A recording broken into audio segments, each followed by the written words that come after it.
ಚಿಕ್ಕೋಡಿಯಲ್ಲಿ ರೈತರ ಬೃಹತ್ ರಸ್ತೆ ತಡೆ, ಸೂಕ್ತ ಪರಿಹಾರ ನೀರಾವರಿಗೆ ರೈತರ ಆಗ್ರಹ, ಎತ್ತಿನ ಬಂಡಿ ಹೂಡಿ ವಿನೂತನ ಚಳುವಳಿ, ರೈತರ ಹೋರಾಟಕ್ಕೆ ಶ್ರೀಗಳ ಪೂರ್ಣ ಬೆಂಬಲ. ಪಟ್ಟಣದ ಪ್ರಮುಖ ಕೇಂದ್ರವಾದ ಬಸವೇಶ್ವರ ವೃತ್ತದಲ್ಲಿ ಜಮಾಯಿಸಿದ ಸಾವಿರಾರು ರೈತರು ಸರ್ಕಾರದ ವಿರುದ್ಧ ಘೋಷಣೆಗಳನ್ನು ಕೂಗಿ ಆಕ್ರೋಶ ವ್ಯಕ್ತಪಡಿಸಿದರು.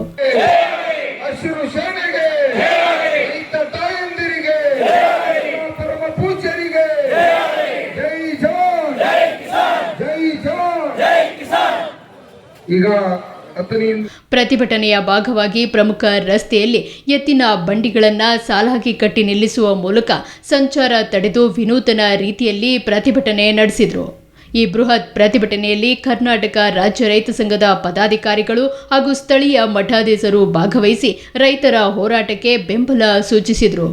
ಕರ್ನಾಟಕ ರಾಜ್ಯ ರೈತ ಸಂಘದ ಗೌರವಾಧ್ಯಕ್ಷ ಶಶಿಕಾಂತ್ ಗುರೂಜಿ, ಅಧ್ಯಕ್ಷ ಚುನಪ್ಪ ಪೂಜೇರಿ, ಉಪಾಧ್ಯಕ್ಷ ಸತ್ಯಪ್ಪ ಮಲ್ಲಾಪುರೆ, ಚಿಕ್ಕೋಡಿಯ ಸಂಪಾದನಾ ಸ್ವಾಮೀಜಿ ಹಾಗೂ ಚಿಂಚಣಿಯ ಶಿವಪ್ರಸಾದ ದೇವರು ಸೇರಿದಂತೆ ಹಲವು ಪ್ರಮುಖರು ಉಪಸ್ಥಿತರಿದ್ದು ರೈತರ ನ್ಯಾಯಯುತ ಬೇಡಿಕೆಗಳನ್ನು ಸರ್ಕಾರ ತಕ್ಷಣವೇ ಈಡೇರಿಸಬೇಕು ಎಂದು ಆಗ್ರಹಿಸಿದರು. In news Chikkodi.